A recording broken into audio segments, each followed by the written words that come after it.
This is an interview with George Altland, Altland, of Vicey, Oklahoma, Vici in Dewey County. And this is an interview by Michelle Andrews on June 1st, 1977. George Altland of Vicey, Oklahoma, Dewey County. That's V-I-C-I, Vicey. 1902 is when you came down? On January the 2nd, 1902. I was born in September and we come here in January 1902. So you've lived here then 74 years? I'll say 75 years, the second day of last January. Okay. So you've never lived in any other communities in this area? Well, I've lived just around. I lived here in Vicey and I lived in Woodward. Okay. One winter in Fort Worth, Texas. I was just a little fella. You see, my mother died in the summer before I was 6 years old. And was out there on the claim. We didn't have a place to stand. We stayed with my granddad in Woodward, me and my brother. Huh. What is your occupation? Me, I've always been a farmer. Farmer? Are you retired now, or are you still? I just quit. You just quit? What was your father's full name? Wesley Paul Altland, S.R. W-E-S-L-E-Y? Mm-hmm. Paul Altland? And what was your mother's full maiden name? Emma Carpenter. E-M-M-A? Yeah. Carpenter? Carpenter. C-A-R-P-E-N-T-E-R? Yes, ma'am. Okay. And then what is your wife's name? Cora Lee? Cora, C-O-R, capital C-O-R-A, capital L-E-A.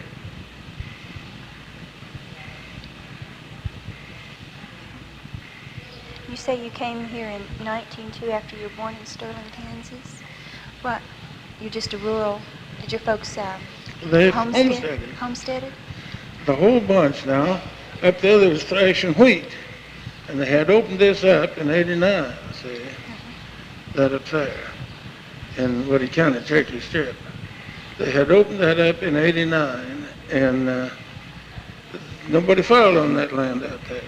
It just grew up in shindig, and it burned the grass as high as your head, and then it burned off, and it just blew like these fields did in the 30s. God, them dirt storms was nothing new to me. I saw that whole country blow after it burned off. And they come down there and filed on that when they got through thrashing wheat in the fall. In fact, Dad was down here when I was born.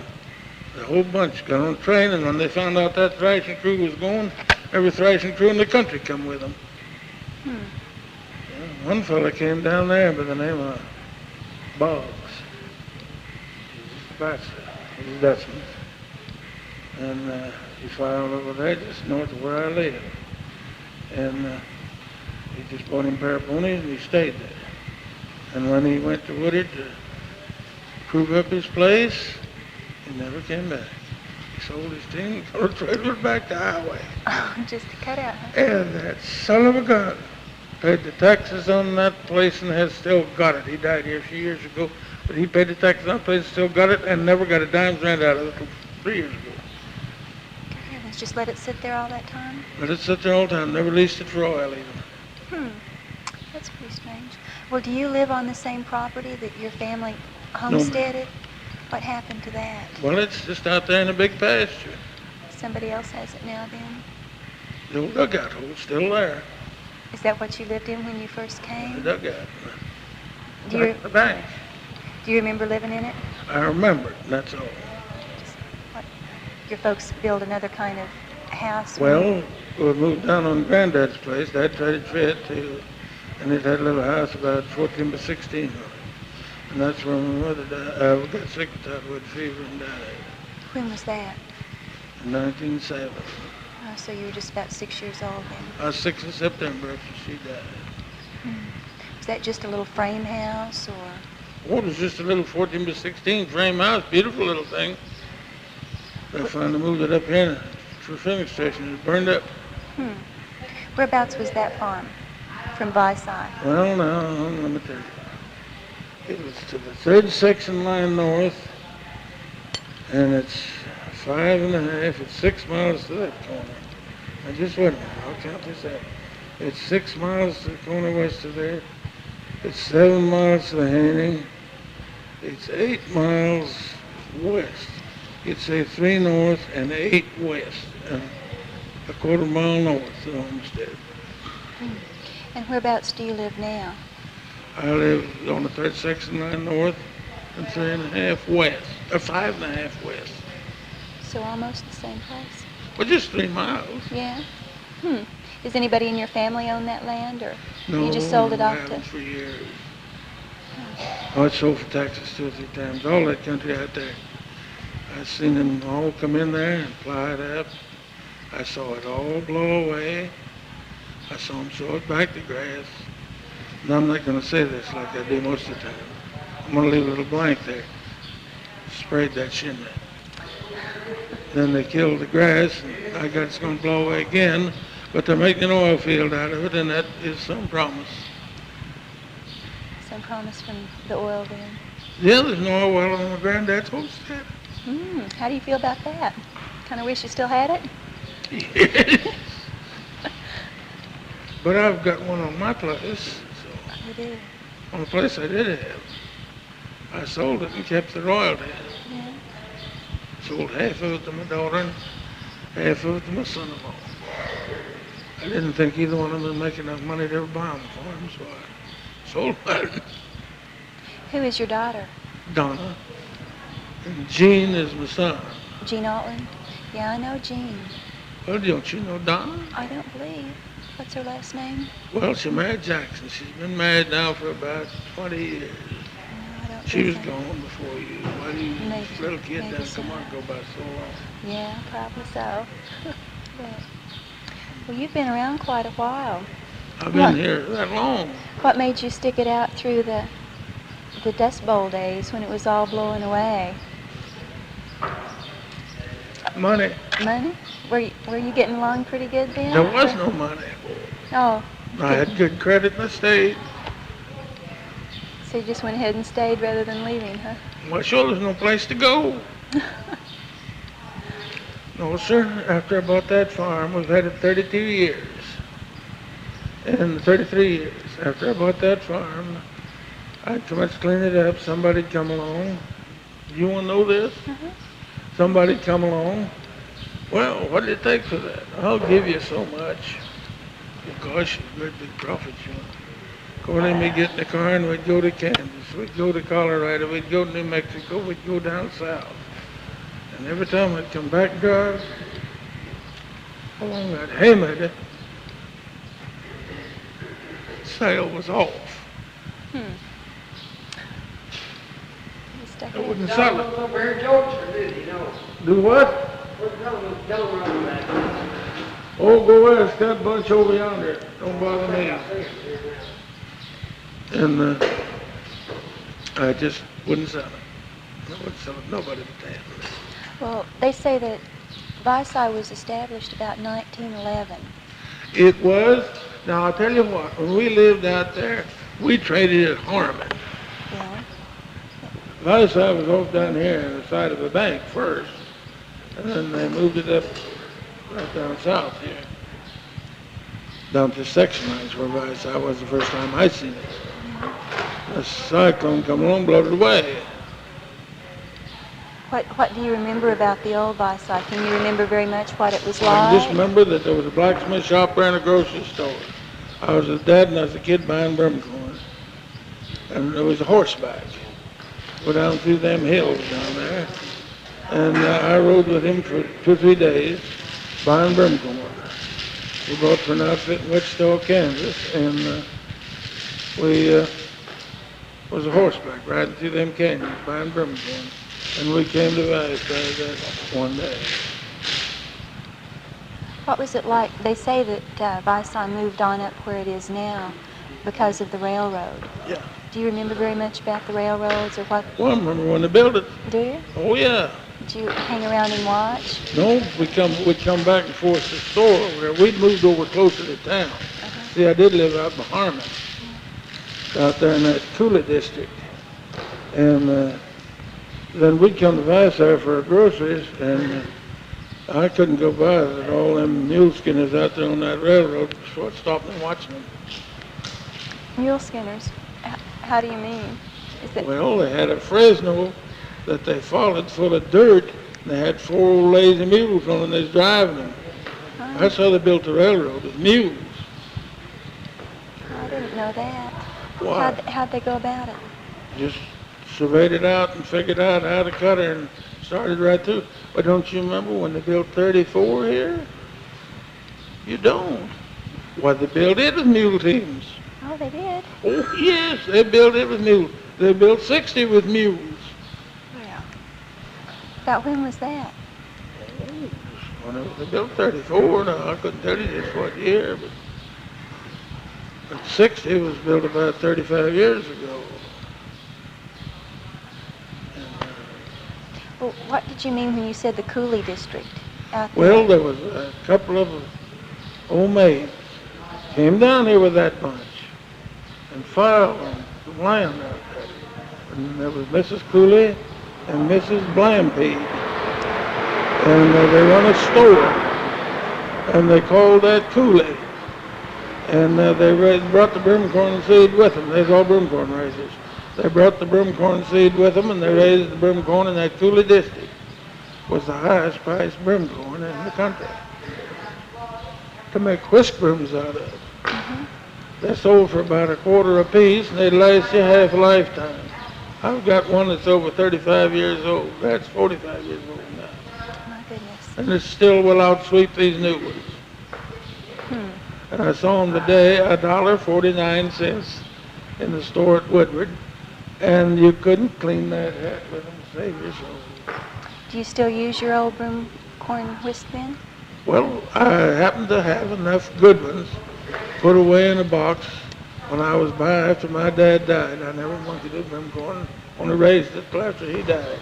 Then I went to work for the Denver Broom Company, and I bought broomcorn. As long as the Denver Broom Company lasted, and I still had a bunch of broomcorn bought for him when he died. Didn't know what to do with it. That, I guess, is your mother. Okay, go on. You tell me about the broomcorn. And they raised this broomcorn was, some of it was $1 a bale, and some of it was $400 a ton. Was that pretty good money back then? Well, $1 a bale wasn't.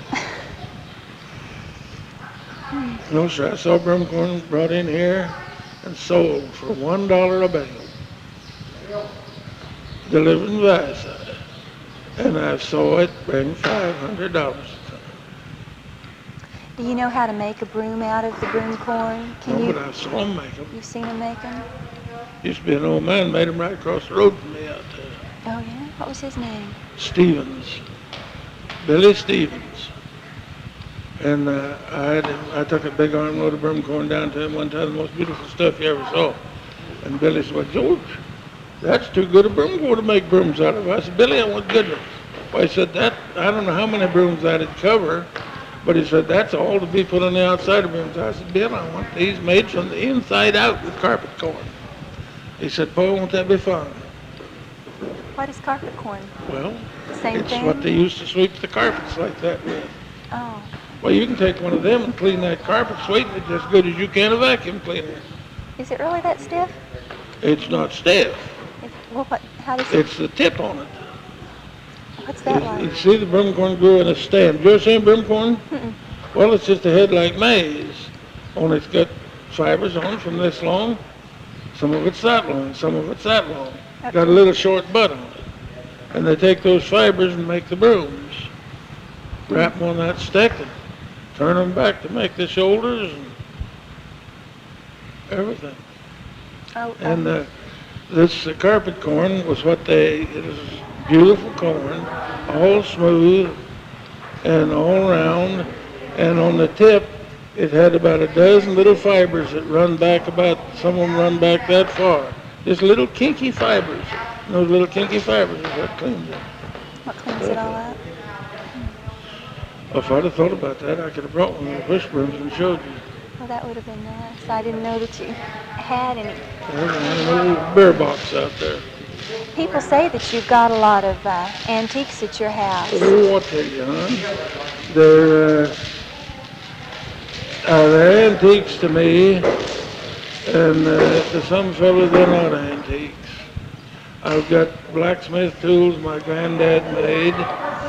Your grandfather was a blacksmith? He was a wheelwright. And Here we in, made, when I was a little kid, stayed with him at Woodard. I carried lines for him. Sometimes when he'd have to work at night, making wheels for those freight wagons. is that what he did? He was a wheelwright. He had served his apprenticeship, but he was a blacksmith and a carpenter to boot. And a good one. Do you have a lot of the things that he made then Well, in your family? I have a pair of hammers. I have a wrench or two. I have 2 or 3 sets of blacksmith tongs. And then I wish you could see one thing I've got. It came out in the Kansas City Star. And the fellow brought it to him. We looked at it. Well, that's when I was living with him. When we looked at it, he said, now this, I'm telling you about the first cattle barn. It's the first one. The first There one? in Woodard County. Okay.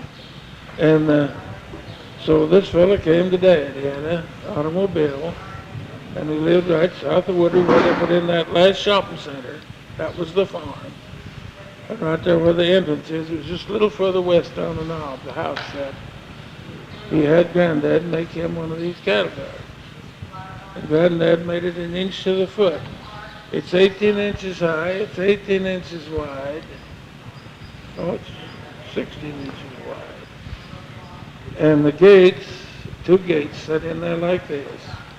And a pulley came up like this. Big arm came out on that side, one on this side, and you drove up, reached up and got the rope, pulled it down, and those gates just come out open like that, and when you drove through, you tripped it, and they dropped back down. They swung out rather than They pulling swung it? up, like this. Oh, straight Right up. straight up in the framework. They swung up just like that. And when you went through and tripped it, they dropped right back down like this. Well, how interesting. And he helped make that, huh? He made the model off of the cut in the paper. The directions was there. And then he went out there and made this gate for that fellow. And that was the first one in Oklahoma, or in Woodward It was County. the first one that I ever saw around Woodward. Hmm. Drive through that open to getting out of your car, you know. Then after you got an automobile, when I was a kid, he wasn't supposed to walk. He wore a white shirt and a duster over to keep from getting dusty. Well. When did your family get their first car? Huh? When did your family get their first car? Oh, by golly, I don't know. The first one we ever had belonged to Jim Hawkins at Wichita, Kansas. Dad bought brimcorn for it. No, I reckon it was about a 1907 Buick, something like that. No, it was about a 1909 or 10. So I was 9 or 10 years old. The engine sat under the seat. You got around there by the seat and cranked it. Did you get a car before you got a truck for the farm? Oh, yeah. Model T's. Yeah. Still used your horse and team to... Well, I was even driving a team and buggy when I was married to my wife. Oh, really? Quartered her in a team and buggy. When was that? Well, I was married in 23, the last day of 1923. December what, 31st? The next year was leap year, and she said if we waited a leap year, we'd just have to wait another year. Oh, so you went ahead and hurried things up a We went little. ahead, the coldest dab day that ever was. Did you all take a honeymoon? Didn't have no money to take a honeymoon. Just went back to the farm? I was working for $25 a month on my board. Did you all move on to your own homestead or own claim No, then? when I was working for my dad out there on the range. And I worked there for him for a few years, and then I rented it and farmed it for years and years and years. You lived there with his family then? No, just me and her, and there was an old duck stayed there. Been working for Dad for years, but he was too old to do anything anymore. And then the place to go, so he just stayed there with us. He finally moved to town a couple of years. And he was a great fella. Good cook. Boy, he was a good cook. But the old devil would make biscuits. He'd catch me going, and he'd make biscuits about the middle of the forenoon, let them get cold, so we'd eat so many of them for dinner. Oh. One day I come in about 10 o'clock. He was just getting ready to put them in the oven. I just walked over and pulled down a ham and began cutting the ham off. He said, "What are you going to do?" I said, "Thank God, I'm going to have ham and soft gravy and biscuits and eggs." Well, I said, "You ain't going to eat now?" I said, "Yes, I am, Joe. I'm tired of eating them damn cold biscuits." Why did he cook them? Well, so they'd get cold, so we wouldn't eat so many of them. Lord, I'd eat a pan of biscuits that long and that wide by myself. Well, why'd you eat It's so? hot. So he just didn't want you eating so much? We went to work at around 6 o'clock in the morning and worked till dark, as hard as we go. Took a lot of grub. Why didn't he want you to eat so much? He didn't want me to eat them. He said they rot my insides out, them hot biscuits. Oh. Why, he thought you should eat them cold, they'd be better for you then? Well, it wouldn't take on about a third as many. I didn't like cold biscuits. Oh. Well, what's soft gravy? Soft gravy. Isn't that what you said? Well, take the ham grease and pour milk in it and keep stirring it until it comes to a boil and then pour it out. It's gravy you pour it, and you eat soft gravy. Well, I just always called it ham gravy. Well, that's what we call soft gravy. Stop your biscuits in it. Oh. Well, I guess we just didn't call it that. We ate the same thing, called it different names. Soft gravy. Can you tell me any stories about any people around here that might be? Well, I can tell you a great big yarn. Oh, I'd like that. Well, we had an old fella. How you keep track of this on that thing? You bet. You're going to be recorded for posterity. And this fella's name was George Ralph. He was an old bachelor, and he homesteaded just west of my granddad out there. Well, it was great to go down and eat with Joyce when I was a little kid and was bachelor out on the farm. And Joyce told us a story about Redbuck and his partner robbing the stage between Woodward and Fort Supply and getting the government payroll. Who was Redbuck? He was an Oklahoma outlaw. Old Joe Vincent. He used to be down here at Lenora. Killed him How'd he do that? and shot Redbuck's hands off with a 6-shooter. Shot his hands off. Shot his hands off. Stuck his gun around a tree like that to shoot old Joe. And Joe just, that's all he could see his hand. He just shot his 4 fingers off right there, 6-shooter. But anyway, they claimed they got the payroll. Well, the next day, Joe Vincent killed Redbuck the next morning. And there was no money ever found. Well, this old military road that went up through that old cattle trail goes west of town. You probably saw the sign out here on 60. Well, that comes right up through a place that my wife had there and to the creek there. It comes from Cedar Springs up to this creek crossing. And they claimed that Redbuck buried that money along that cattle trail. And old Joyce, when I was a little kid, he was always going to take Joe, he was going to find it. Have very many people ever gone out looking for it? Or? Oh, they used to.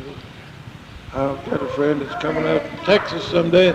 We're going to take, he's got a good Giga counter. We're going to down there and look for it. Oh. And who did you say first told you that story? Josh Ralph, I don't know. big old German. About how old were you when he told you that story? Oh, 8, 9 years old, 8. Are there any more stories about that, about train robbers or you know? No, nothing very... like that. Only I finally did acquire Henry Starr's old 44 Winchester that he carried in the heyday of his career. How'd you do that? Well, if I give it to me. Whatever for? Well, it was all covered with mud. A fellow from Viaside by the name of Stace Miller had a contract over in that Indian country on a road. And one of his hands is still alive. And we've tried to locate that place and we can't locate it. And that guy, he went summer before last, he went back down there trying to locate that camp that they had there. And they rented the pasture and they had a cook tent and a sleeping tent. Well, the cook tent had a board floor and you just put down planks and laid footboards on them. But the sleeping tent didn't, and they got mud to their knees in there. Well, they wanted a dry place, so he rented this Indian house. The government built them Indians' houses, but them devils wouldn't live in them. They lived up on a hill on teepee. And so States rented this house for these boys to sleep in. Well, it's hot down below, so each one had a hole in the top of them, you know. And then the top was floored. It wasn't finished. The top of it wasn't finished, but them Indians would go up there and sleep. So these boys moved up there. One morning, it was kind of raining and foggy, and they didn't work. One of them saw this wrapped up over stuff down in the rafters, and he went over there and dug it out. It was this Winchester wrapped up in a slicker. Well, Stace tried to give it to this old Indian, and that Indian wouldn't even touch it. He said, "No, sir." He said, "That's Henry Starr's gun," and he said, "I'm not going to touch it." He said, "I knew Henry was camped here, but he moved out, and I never come down and seen him. And he never come. If he wanted to see me, he'd come up to the house." And he said, "I never come down here when he's camped here. He knew it was all right, turn his horse in the pasture, rest up a few days here." And he said, "I never bothered him." And he got killed. And he didn't have the Winchester with him. Old J.M. Davis, a big gun collector at Claremore, he just went wild about it. And he offered me a new Cadillac automobile for it. He did. Yes, he did. When was that? Oh, it's been about, 10, 12 years ago. And I wouldn't trade with it.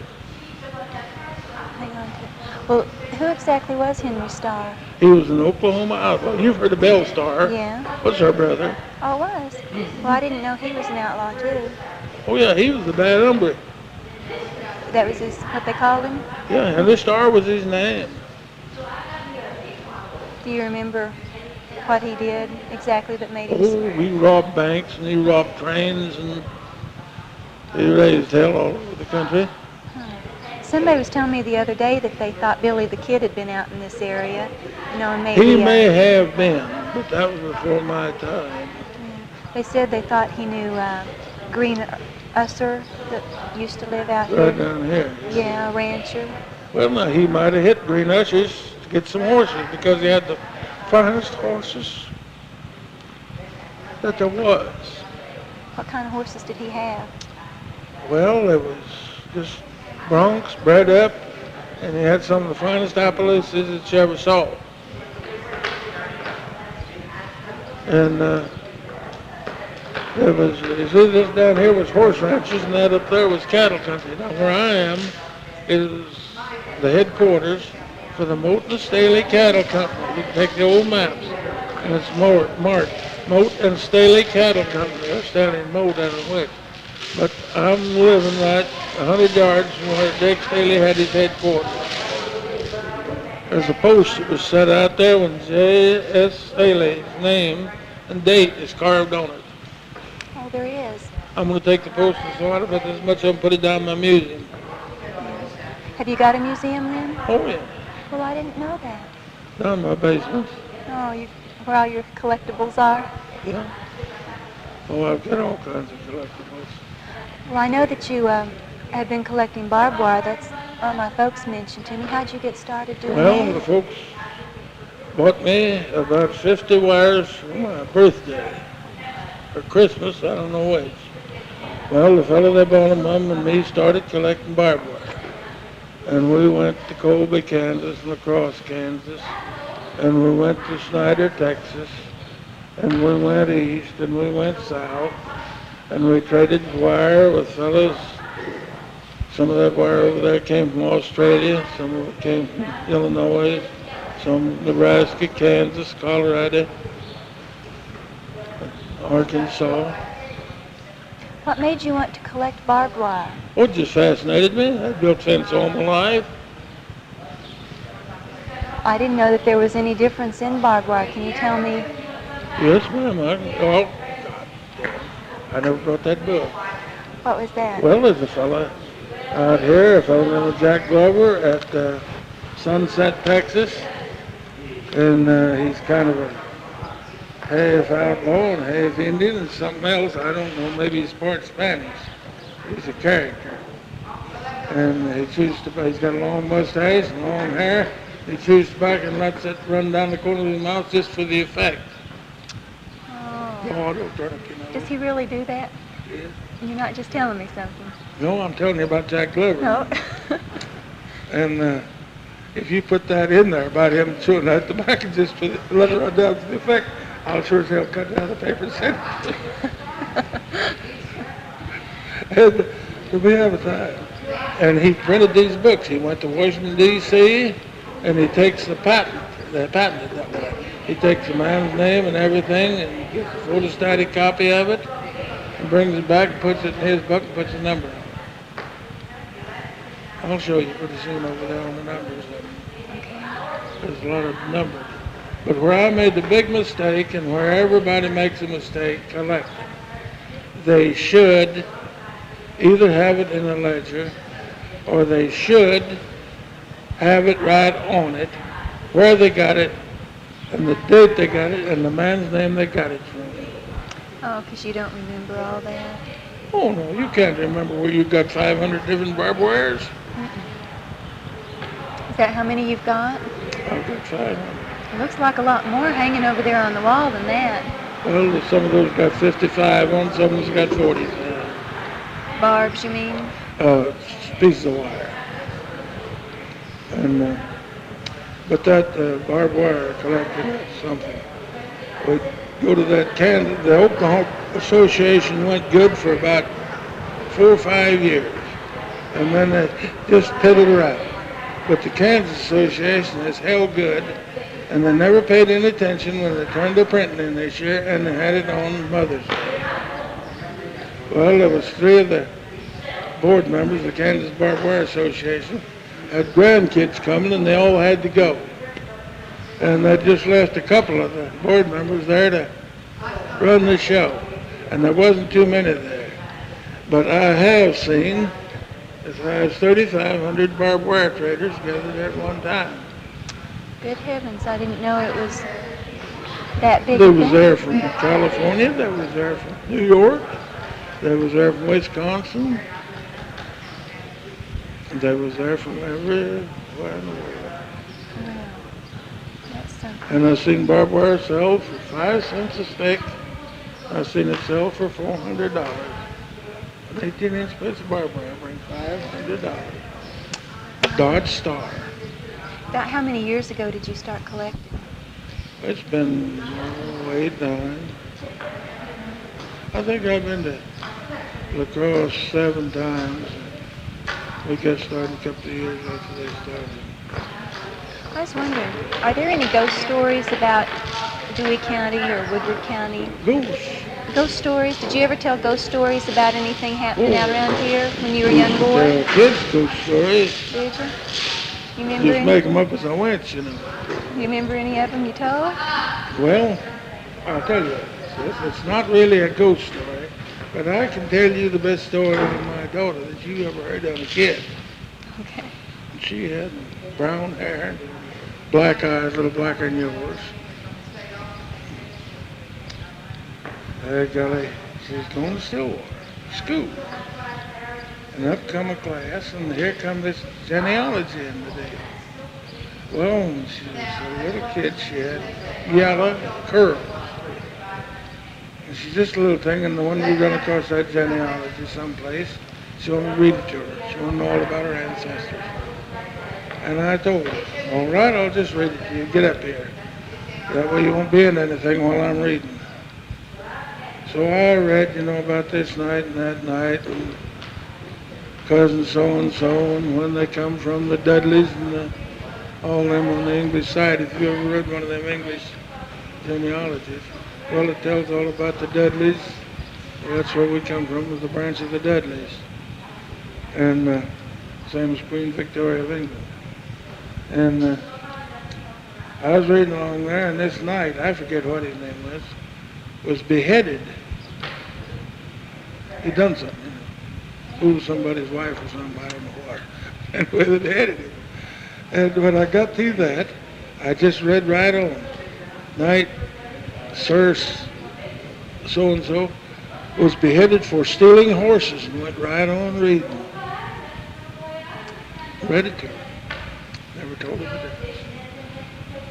when she's down there in college, this genealogy come up. But of course, if you know my daughter, she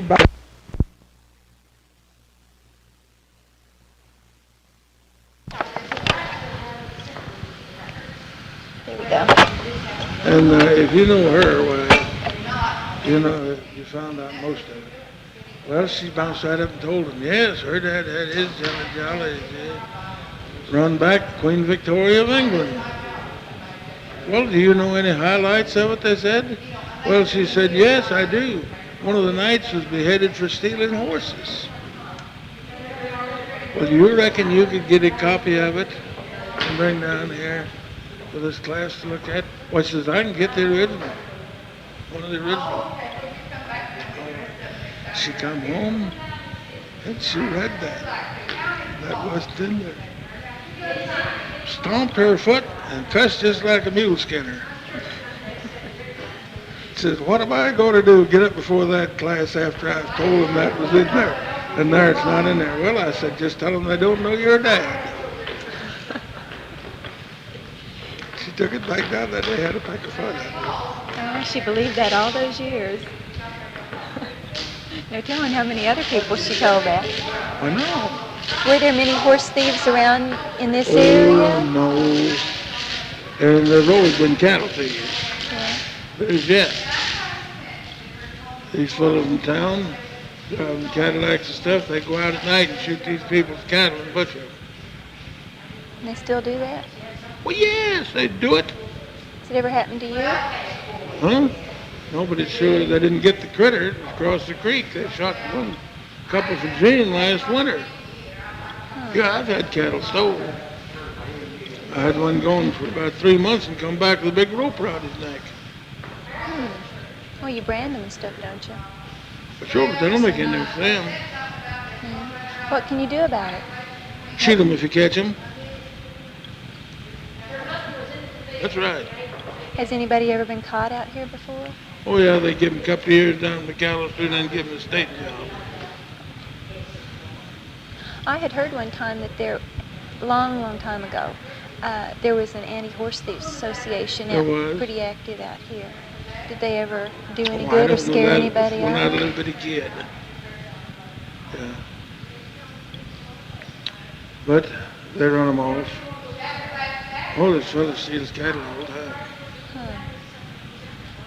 Were the Indians around in this part of the county No, very the much? Indians Did you weren't ever- here. They was on reservations. They were on reservations. Like Sealing, the Cheyennes were over there. The Arapahoes was down there. The Cheyennes was down here around Cheyenne. Around there. Well, now, was Dewey County part of the Cherokee Strip, or was it part No, of Cheyenne what- Arapaho? Cheyenne Arapaho. It was opened up for settlement before the Strip, you know. Well, about where's the dividing line between Well, here and the Strip? This county, you know where this county line marker is to here in Woodward? Mm-hmm.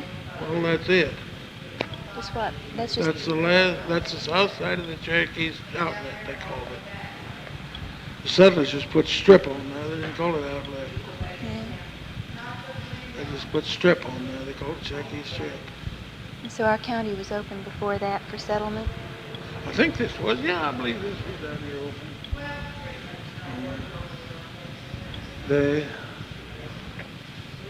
was a great country. Come in here. All come in here broken afoot, but 3 or 4 of them. In our country. Is there anybody still around that made that? Do you know? Nobody there? He died. Yeah. 101 years old. Goodness. When was that? Oh, he died about 5 years ago. No more. 100 of them is George Altland. He's homesteaded about that mile north, a mile east of where I live. Are you a hunter? Always was, as long as I could walk. You still hunt? Would if I had a horse I could ride and hunt, but I ain't got that broke down. You hunt on horseback then? Why, yeah, What do you hunt? anything. Anything? Quail mostly. Mostly? Rabbits. Used to have to hunt skunks and possums, get the hide to buy her and them kids groceries. Hmm. Do they still take the hides for those? They still buy the hides. Do you? They wouldn't hardly buy a skunk hide, or possum hide this year on account of this, what do they call it? Hydrophobia, or whatever it is. Is the hunting as good as it used to be when you were a young boy? Too many road hunters, too many night hunters. I'll tell you one thing they done. They was afraid to come down and shoot them turkeys off the roost. At my place, at the turkey roost, they was afraid to come down and shoot them off that night with a shotgun. They could sneak down and shot them off with bow and arrows. It's some pretty good shooting if it was in the nighttime, wasn't it? Well, the moon up there, you could see him just well setting up on the roost. You couldn't daytime. Oh, they went on a moonlit night Yeah, get on them, moonlight them, shoot them. then. I'd think that nobody'd want to be out on a moonlit night. Everybody'd see them too if they were out and about. 1 o'clock at night, they thought everybody's in bed. But my beagle hound, you can put this in the paper too if you want to. My beagle hound treated him one night, and I didn't know what he was after, and I raised it out with him, made him quit barking. And the next morning when I went out to plow, there was an arrow stuck in the ground right where I had plowed the night before, where the tractor wheel had run. And I looked at it, and looked at it, and looked at it, and figured and walked around about a dozen times, and it came in that turkey roost. So 3 or 4 nights afterwards, this beagle hound was treeing again. He was 150 yards from her, but he was treeing them anyhow. So I just took the Winchester and shot at a coon climbing up a tree about as high as my head over there on one of them trees where the turkeys were setting. You know those fellows those bow and arrows never come back? It must have been one of them I seen instead of the coon. Uh-oh. Decided you meant business. Well, what were those, your own tame turkeys? No, they was Wild turkeys? For a few years, they wouldn't let them shoot them, and they turned 3 hens and a gobbler loose there at my place, and in 3 years, there was over 100 turkeys. My goodness. Come right up and roosted in the yard. That's where they had their roost. They cause you any trouble? No, they caught all the grasshoppers. Oh, I guess that was good for your crops. It was great for my alfalfa fields. Do you plant a regular garden? Just This a is the first cut year garden? since I was a little bitty kid I haven't had a garden. Oh, yeah. Did you ever plant by the signs? Plant your crops or go Yes, by the ma'am. signs Yes, any at ma'am. all? How does that work? I've heard people It do works. it, but I don't. It works. You don't plant your potatoes at the right time of year. There's a sign you plant the stuff that makes on the roots. There's a sign you plant the stuff that's on top. And it's yours. How do you explain that? Well, I don't know. You just follow it. What do you use? A calendar or almanac? Almanac. I never have known how to read an almanac. Well, you just get one of them. I'll tell you where you can get a good one. Dwayne down there gets them Nardens, and they're awful good ones. And it'll say, 2nd and 3rd, plant corn. And then on here, 5 or 6 more days, or a week, plant corn, 2 or 3 days. Several days there then that's good for them. Plant tomatoes. Plant crops that grows under the ground. Plant crops that grows on top of the ground. Get one of them when he gets them. He's probably got one down there now. Have a lot of fun with that. I'll have to do that. What else did you do by the sign? Is there anything else Well, there? we work cattle with the sign. Do? Gets the sign going down. Dehorn, all such as that. What does that make the They animal? don't bleed. They don't bleed as bad. Hmm. If you work them with the sign in the heart, they'll just bleed like water out of a creek. Did you just grow up doing that? Did your Done family? all my life. Your family went by the signs too? They was when always they- kind of superstitious, you know. Yeah. Well, I guess if it works, it works. Kind of look behind you, and when you go down the street at dark, why I always look behind you. Why's that? See, there's nobody back there. No. You could handle them as coming forward, but if them was behind you, you couldn't handle them. Yeah. Are there any superstitions that you kind of believe in, or kind of? That's the only thing. It's planting in the signs of the zodiac. You all ever use any home remedies around the house? Things that you I make do. up? What They do all you, make fun of me. what's that? I won't. Kerosene and turpentine. For what? Well, you can't buy black mule liniment anymore. We bought the copyright of that liniment twice. Me and the registered pharmacist bought it twice and never got it. We'd have been rich men today if we could have got it. You hit yourself right across that leg there and bruise it with a ball bat till you just turn awful black and you couldn't walk on it. And if you'd get right to it and rub that good with black mule liniment, it'd never be sober. Would it be discolored? Would it just Never be wouldn't, sober. just never hurt, huh? And so now you use the kerosene and turpentine instead? Yeah. Is that pretty much similar? Well, yeah, just take and rub turpentine on if you get hurt, get a bruise or something. Take kerosene, let it set out a little bit till the poison goes off of it, and pour it on there. Now, don't hurt your skin rubbing on it, but don't rub it on a horse or a dog or anything. Just pour it on, let it run off. But you can rub it on yourself and rub it on if your knees aches or something. Just put turpentine on and rub. And quit. I have a wart here on my finger. You have any good remedies for Sure getting rid do. of? What's that? Well, now you're gonna laugh. Did your mama ever give you castor oil? No, I never did have to have castor oil. Well, you get your little bottle about this high. It's a little bottle that's about this high. With that old sticky gummy castor oil. And every night when you go to bed, just get some on your finger and wet it. And rub it on that wart. And do the same thing on those moles. And that cheek will be just like this pretty. It gets rid of moles and warts, huh? It'll take those moles off and never leave a scar. You just rub it on a little Do you bit. believe that? Well, no. Well, look at here. I had a big seed wart there. There was 2 moles under it. And that wart got hit by a sandburr. Flew over a motorcycle and hit me there. And it caused a seed wart. And that thing was always there, and I'd see it. I'd hit it, and then the blood ran down the side of my face. And I come in there one day, I took and cut it off with sheep shears and everything else. I pulled it out one time, took a pair of sheep shears, give it a clip like that, and it cut off a place big as a dime, but it didn't kill the warts. And I was afraid to cut it. And when I come in there to get Dr. Dewar, when he first started, to take that wart off, oh, it grew right there that long, big as a ever been a lead pencil. And he said, no. I said, I wouldn't cut that close to your eye. He said, go up there and get you one of them bottles of castor oil about that high. That old sticky stuff going right in the pores. He said, every night you go to bed wet it, it'll disappear. And it run down over those moles and took one of them and half the other night. You just wet it. You don't rub it on or anything like. Just put it on there and go that way. Work it in good. It'll sure take that water off. Well, I guess 2 I or ought 3 to, months, and it won't be a scar and it won't get sore. guess I ought to give it a try then. Another thing, it'll take corns off. Do you have to believe in it? Well, no, it don't make a damn big difference whether you believe it or not. But it'll take about 2 or 3 months to get that wart off. Do you make your own cough syrup in the wintertime? Have you ever done that?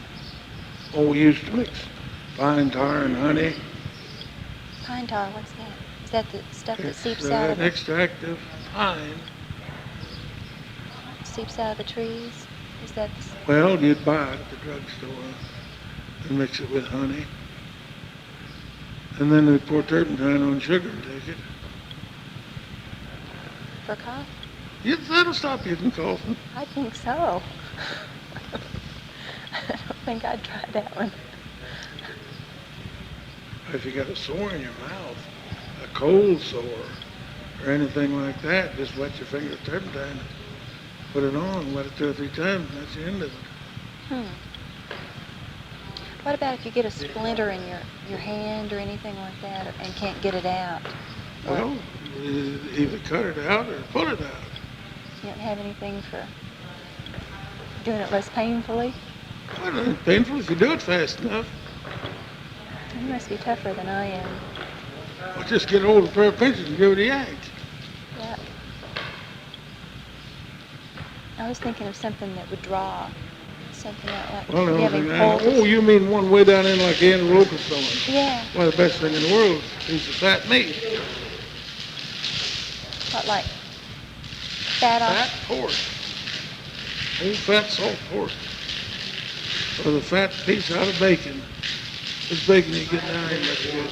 Got too much dope in it. Huh. Take a little piece of salt pork and cut it off, put it on that. It'll roll out. You just wrap it around and leave it for a while or Put a something? rag on it, go to bed. How long does it take to pull it out? Well, most generally overnight. That quick. Mm-hmm. Well, that's pretty interesting. Well, I thank you, Mr. Altland. I think that, You had enough of me, huh? well, that'll help immensely. I appreciate it so much. There's a snake wire, W.H. Meriwether. It was patented the 10th month, the 4th day of 1853. Now that's the oldest wire that's patented. What did they use that for, do you know? Fence, Fence wire? before they put the barbs on it. And see the difference in this barbed wire? See those two little steeples that's bent there together? One goes each way. This is the Glidden, this is the Glidden, this is the Glidden. But they're all different types. This wire came from Australia. This is a twisted, what's the name of that? McSwin twist oval, 4-point? Is that what it says? It's twisted oval, 4-point twist oval. There's a single one. Well, does that twist in the That's wire, just twisted around. is that supposed to make it stronger than the Well, straight ones? they or- keep the barbs from slipping, I think. Oh, good. And they made a single wire and a double wire and a triple wire, most of them when they started. And they put a lot of barbs on by hand. Now that's a Hash's S. This is a Scots.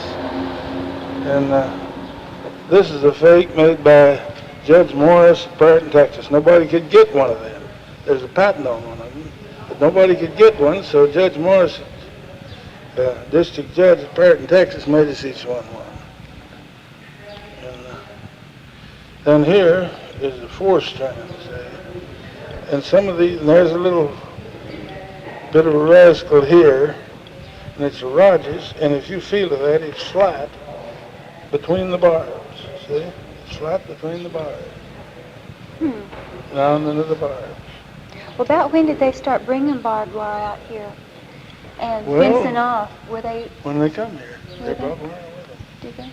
Somebody was saying they didn't fence too much out on the, Oh, they didn't. for the ranchers They and fenced stuff. between the ranches. Now those are old wire tubes. It was used a long time ago on those boards. Wire cutters and so on. Wire stretchers. Now, what does this thing with all That's a the, wire stretcher. how did they use that? Well, they hooked this end around the post and hooked it back over to this, and they hooked the wire here, put it through here. See, there's a clamp, here's a clamp.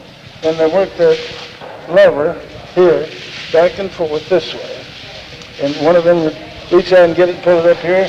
Then when you push back the other way, this would grab it, this would reach up there and get it, pull it down here, and this would reach up and grab it, pull it down here, and then this would catch it.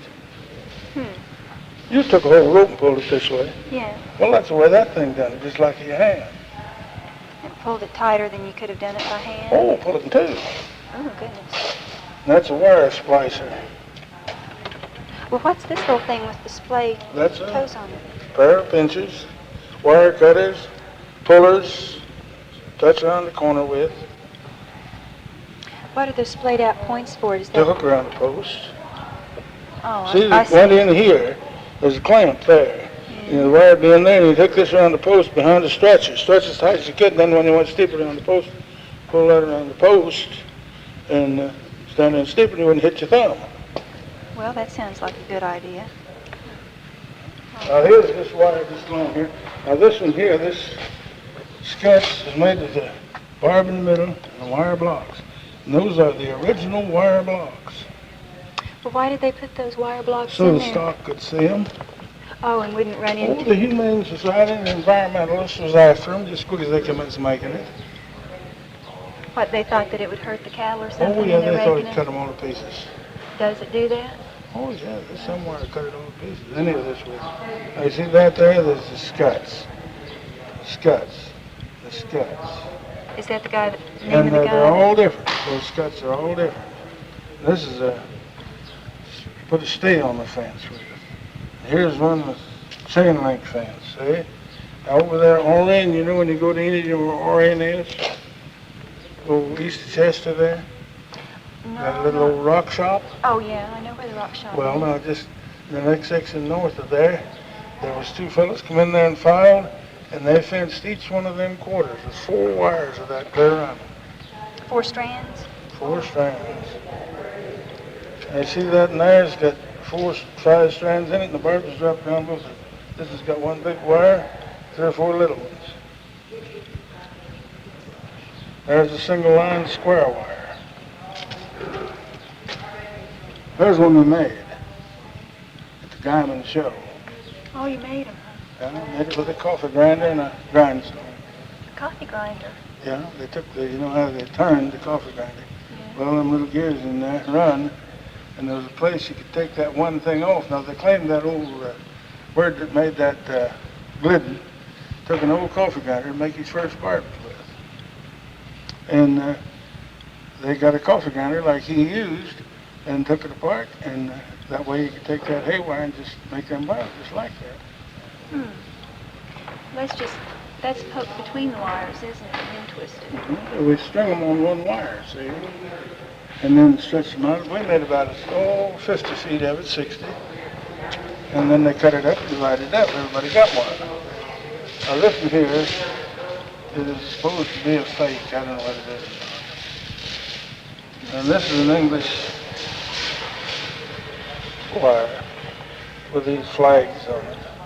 This is a World War II wire, and this is a booger there.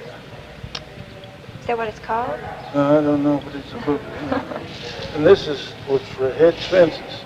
They plant the little hedge trees, and before they get big enough to keep the cattle out, they take that. That's soft. And they just wrap it around this one, pull it over to the next one, wrap it around him, go to the next one, pull it around him, wrap it around. Then the cattle would walk up again this, they pull them horns into them on them hedge fences. And this is my ornamental. I just put all the ornamental wire. There's everything on there. These here, I think come out of peanut huller, and they never tell me what these come out of. Shape of bell, you know. But these is out of some kind of a machine. This came from California. Was that plastic? Yeah. Hmm. And it's got some little wire in it. And this one here, I found that out east of Viaside. It was made by old George Perry. That was broomhorn wire stretched there, and hook willows stuck in the ground. Then he tied hay wire around the willows to hold them up against that wire to keep the dirt from blowing. Well, do you know what this is with the heart shape There in was it? an outfit in Texas manufacturing fancy fences and fancy gates, and that was the piece that they'd cut off, and they stamped that out, you know. Not like they'd make that for the sides of a gate and the inside, something else, you know. And now there's a great big one. Now there's quite a wire. Boy, They got a 10 and 2 little wires. And now this is what they call a double factory splice. And this is a single factory splice, where the machine would run out of one wire and they'd put another on to go on with it, where they'd splice it there. See? Oh, I see. That's how it got its name. And down here. Now that's one of the latest ones there. That's aluminum. Made in California. They make them out of aluminum now, huh? Mhm. What were they This- making them out of before? Steel. Steel? And this here is a round one and a square one, see? There's another thing. I can tell you a joke about this one. Me and a fellow thought we had something. And his wife come along and said, well, you damn fools, that's a clothesline. That's what it is. A clothesline? Yeah, you stretched it up, and then you just pull this back this way, and it's on eccentric, stuck your clothes under here and went on down, and pulled another up and stuck the other end of the clothes under that. Oh, and it just clamped them in shape. Went down on it. How funny. It took a woman to tell you what it was, huh? Yeah. Oh, my goodness. And then these here, just all kinds of. Well, this is kind of similar here. I'll Is show this you one on a that. tin one here? Yeah, that's That they 10. just got This barbs is on and 10. twisted? Now there's a pretty good one. High price, and there's another one. Now, what was this one used for? It's A called a fence. torn ribbon? Yeah. Harbaugh's torn ribbon. See, they just tore little chunks out of it there. Huh, just clipped it every so often and bent it back where it'd jab. Now here's quite a pair. There's these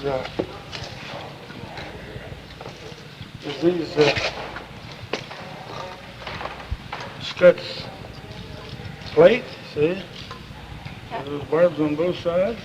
These are again, They're put in there, and then So now the here's cattle the can spur see. rowels. See?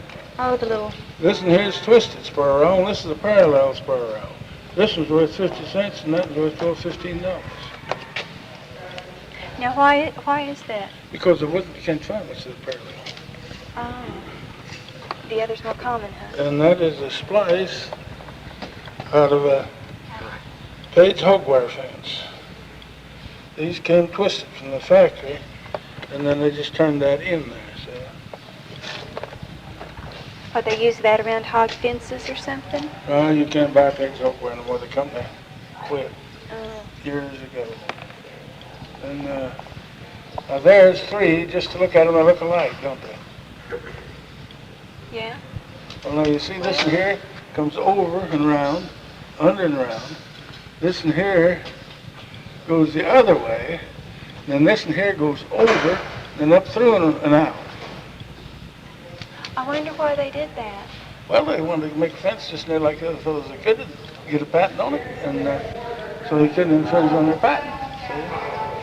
Well, why did they, Oh, they fought lawsuits, my God, and killings and everything else over these wire patents. Why? Because they sold so much of it, they had a better wire? Yeah. And there's one, see? What a funny barb that is, Haverhill. And then this is a Scotch arrow plate. You pound that down, it looks just like an arrowhead. Then they've got an H, and they've got an H plate, a clamp. And there's the meanest wire I ever saw, lazy plate. Are each one of these supposed to be stronger or better or something? Oh, it's just different man's idea. Now this one came in 16-foot pieces, with a hook on one end and an eye on the other. And the funniest thing happened, I was up there and I said, well, I've got one of them. He said, where'd you get it? I said, I got it from old so-and-so. He said, yeah, and he just cussed him. He said, it's nothing but an old thief and an old rat. He said, you know what he done? I said, no. He said, he dug a hole down alongside of his basement of his house, and he went under that thing, and he carried all that dirt up out of that house, and made a basement down there, full size of that house, and shored it up, and everything he steals and stuff he puts down there, because everybody else is afraid to go in there. Now this one here is World War I, German entanglement wire. And this one here is our World War II entanglement wire. So that's just a square rod. And this was one that sold for $50, $60, and then they found a bunch of it, and it sold for $5. And these are what they call railroad wires.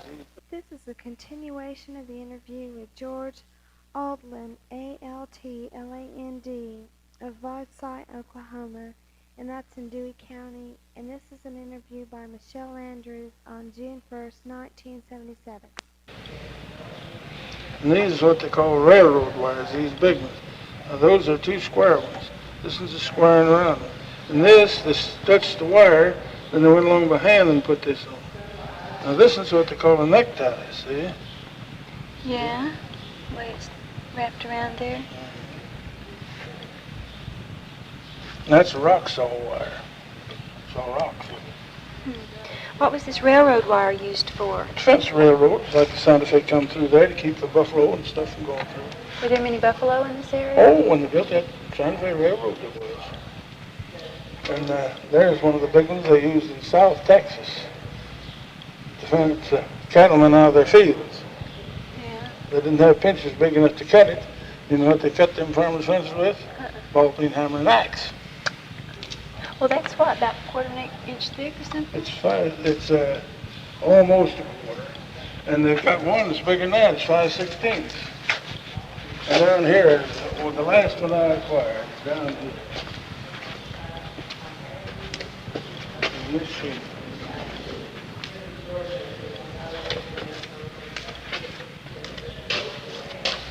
is this little fella right here. Ridged ribbon. See, it's flat on the back. Yeah. Got the ridge on there, and then these little barbs. And this is a fence stay. And this one here, it's Alice, TV Alice. It's number 332 in that Jack Glover book, and this one here is number 229. And this fence stay, somebody gave it to me, and I just cut it off so it would go in there. But this wire on the down in Snyder, Texas, that's where I got that snake wire.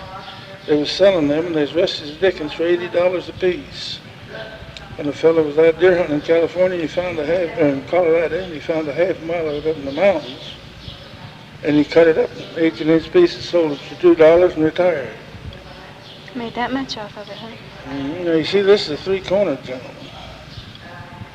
So, That's what it's called? would you reckon that'd be kind of something to stretch? Oh, it's got 3 sides on the wire. Mm-hmm. And now this is what you call a Scotch clip. See the little clip to hold it on with? Uh-huh. See? See that little clip on there in a minute? Oh, that helped clip it. See where it's clamped over there? Yeah. Well, these other, oh, yeah, I see now. They're hooked on all of them. Well, that's really Now this one I got up to across, and it says number 451, small, Merritt Green, April 10th, 88. Found in Elizabethtown, New Mexico, once a town of 5,000, now a ghost town. See, it's just a little bit of a single staple on a 2-line wire. And you just travel around and collect these. So, trade for them, buy them. Fine. Well, it's a good thing you have those logged. You never would be able to remember. I said it's a good thing you've got those logged. You never would be able to Well, tell I what can you tell had. how this here came from Woodward. Ward Bingo cut me that one. It looks like it's braided almost, It doesn't is. it? It's an ornamental yard fence. Well, isn't that fancy? Yeah. Well, that sure is a nice collection. That'll put the wingo on the head. Just write it on there. Yeah.